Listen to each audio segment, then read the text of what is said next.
환혼 2화 리뷰 재밌드라입니다. 환혼 2화의 시작은 장욱이 서율에게 쫓기던 무더기를 구해주며 시작하고 있습니다. 무더기는 장욱이 자신의 정체를 알게 된 것을 알고 칼을 들어 죽이려고 했습니다.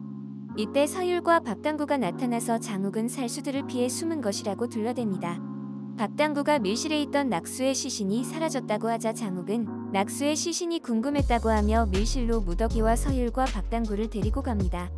무더기는 자신을 키운 단주가 자신의 시신과 칼을 챙겨간 것을 알고 단주만 찾아가면 될 것으로 생각합니다.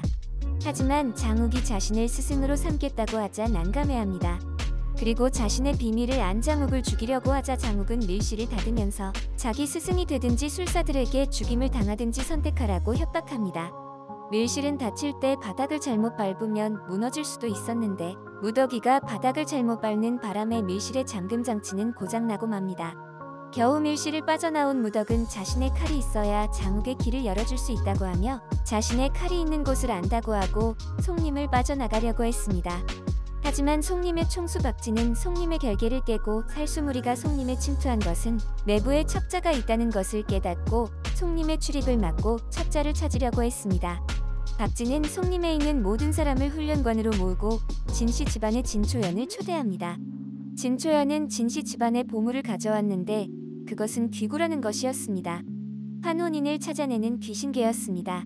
진초연은 술법을 펼쳐서 귀구를 불러냈고 귀구를 본 사람들은 공포에 질렸습니다.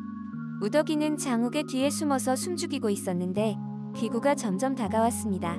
무더기는 자신이 발각될 것을 알고 장욱에게 하는 체하지 말라고 하며 장욱과 떨어지려 했지만 장욱은 무더기를 붙잡고 자신이 지켜주려고 했습니다. 귀구가 무더기를 향해 달려들 때 귀구는 무더기 뒤에 있던 또 다른 환혼인을 덮치고 송림의 술사로 위장하고 있던 환혼인이 드러나면서 다른 술사들이 공격하게 됩니다.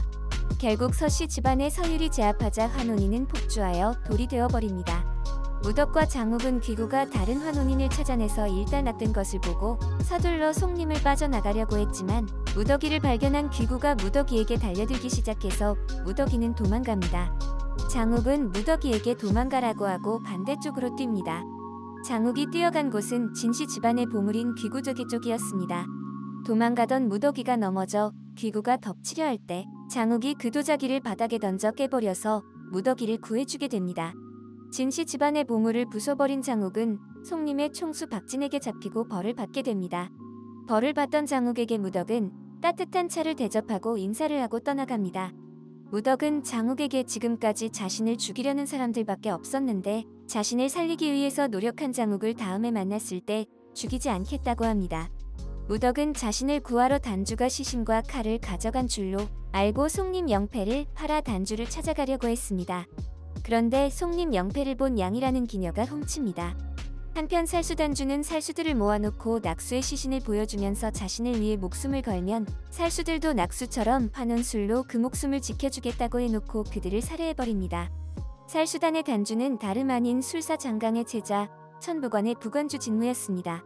낙수가 자신의 옛 처소의 영패에 탁본을 가져다 놓고 자신을 찾도록 하자 진무는 부관을 보내어 영패를 사러 가고 영패를 훔쳐 내놓은 기녀 양이를 죽여버립니다. 무더기는 살수단의 단주가 누구인지 몰랐지만 이 일로 살수단의 단주가 누구인지 알게 되었습니다. 그리고 그 살수단의 단주가 자신을 버렸다는 사실을 깨닫게 됩니다. 진무는 낙수의 시신을 찾고 살수단들을 모두 죽여놓고 왕에게 자신이 그들을 잡았다고 보고합니다. 왕은 송림의 박진과 진씨 집안의 진호경 그리고 세조건의 허염을 불러 공을 세운 진무를 천부관의 관주로 승진시키자고 합니다. 왕과 술사들과의 사이에 진무가 그림자 같은 세력이었던 것입니다. 진무는 천부관의 관주가 되고 싶어 했지만 천부관의 관주 장강의 아들 장욱이 있었기에 그 뜻을 쉽게 이루지 못하고 있었습니다. 낙수의 칼을 천부관에서 보관하게 되었지만 장욱이 진무를 찾아와 그 칼을 받아와 무더기에게 줍니다.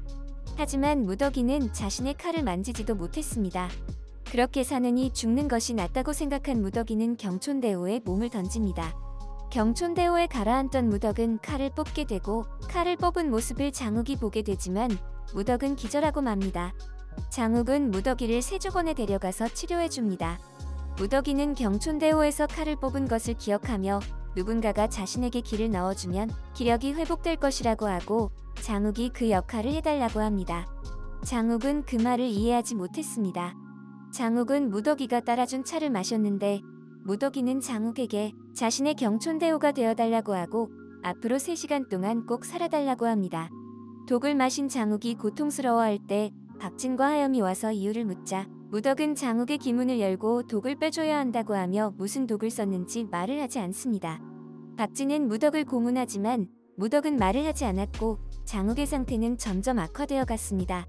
결국 허염은 장욱을 살려달라고 눈물로 호소하는 김도주의 부탁을 듣고 장욱의 기문을 열어 독을 빼서 살려줍니다. 살아난 장욱이 고문당하던 무더기를 찾아가 기력을 잃어 쓰러지는 무덕을 안으면서 이화를 마칩니다. 앞으로 장욱과 무더기는 사제관계가 되어 무덕의 가르침을 받고 장욱이 세자와의 결투에서 승리할 것 같습니다. 환원 드라마 1화와 2화가 진행 중에 잠깐씩 보여준 낙수와 대우국의 4대 가문과의 악연, 그리고 낙수와 서씨 집안의 서율과의 관계가 앞으로의 이야기의 키가 될 것 같습니다. 대우국 안에서 사람들의 존경을 받는 4대 가문이 어떤 범죄와 연관되어 있어 낙수의 원수가 되었는지가 앞으로 주목해 봐야 할 이야기인 것 같습니다. 재밌더라였습니다. 이 영상이 마음에 드셨다면 구독과 좋아요 부탁드립니다. 구독과 좋아요는 영상 제작에 큰 힘이 됩니다. 감사합니다.